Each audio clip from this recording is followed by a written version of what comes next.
Endoscopy பொதுவா யார் யாருக்கெல்லாம் பண்ணணும்? அது பண்ணுனா என்ன பிரயோஜனம்? ஸோ ஜென்ரலா பார்த்தீங்கன்னா, லேட் ஆன்செட் டிஸ்பெப்சியா என்று சொல்லுவோம். 45 வயதிற்கு முதிர்ந்தவங்களுக்கு வயிறு சம்பந்தமான பிரச்சனைகள், அதாவது வயிறு ப்ளோட்டிங், ஏப்பம், திடீர்னு ஒரு வலி, சாப்பாடு பிரியம் இல்லாம சாப்பிட முடியல.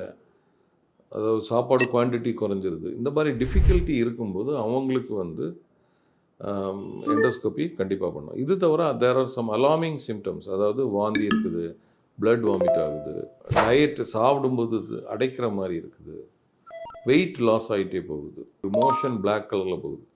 இப்படி இருக்கிறவங்களுக்கும் கண்டிப்பாக எண்டோஸ்கோபி பண்ணலாம். இப்போ எண்டோஸ்கோபி பண்றது மூலம் என்னெல்லாம் பண்ணலாம்? ஒண்ணு வந்து first accurate diagnosis of the disease.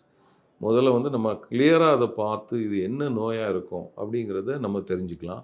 2வது வந்து ஒரு பயாப்சி பண்ணிக்கலாம். டெஸ்ட் பண்ணி, அதில இருந்து நம்ம இது எதனால இருக்குது அப்படிங்கிறத 100% அத உறுதிப்படுத்தலாம். அப்புறம் எண்டோஸ்கோபி வழியா சில ட்ரீட்மெண்ட் பண்ணலாம். இப்போ ப்ளீடிங் இருக்குது கிளிப்பிங் பண்ணலாம், பேண்டிங் பண்ணலாம், ஆர்கான் பண்ணி கோயாகுலேட் பண்ணலாம். எண்டோஸ்கோபி வழியா பல techniques are now available. Even அந்த டியூமர் மியூகோசல் ரிசெக்ஷன் போன்ற டெக்னிக்ஸ் வழியாக அந்த இத ரிமூவ் பண்ணி நம்ம எடுக்க முடியும். அதுக்கு கூட வாய்ப்புகள் இன்றைக்கு இருக்கு.